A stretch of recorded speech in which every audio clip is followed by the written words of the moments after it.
मैं हूं शाह मोहम्मद इमरान और आप देख रहे हैं जाग मेरे शहर न्यूज़ चैनल।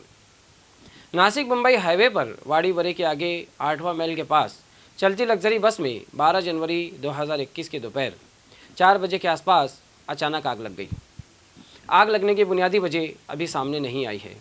ऐसा कयास किया जा रहा है कि शायद इस लग्जरी बस में शॉर्ट सर्किट की वजह से आग लग गई हो।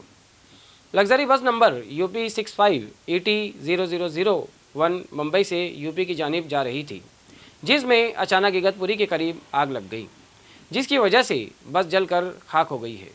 लग्जरी यूपी के कानपुर के लिए रवाना थी। फिलहाल कोई भी जानी नुकसान की खबर नहीं आई है। आगे की जांच इगतपुरी पुलिस कर रही है। ऐसे ही न्यूज़ देखने के लिए देखते रहिए जाग मेरे शहर न्यूज़ चैनल। कैमरामैन अमानुल्लाह के साथ। ऐसे ही अवामी बेदारी वाले वीडियोस देखने के लिए हमारे न्यूज़ चैनल को सब्सक्राइब करें और बेल आइकन के बटन पर क्लिक करके ऑल का ऑप्शन सिलेक्ट कर लें ताकि हमारी हर वीडियोस की नोटिफिकेशन आपको मिलती रहे।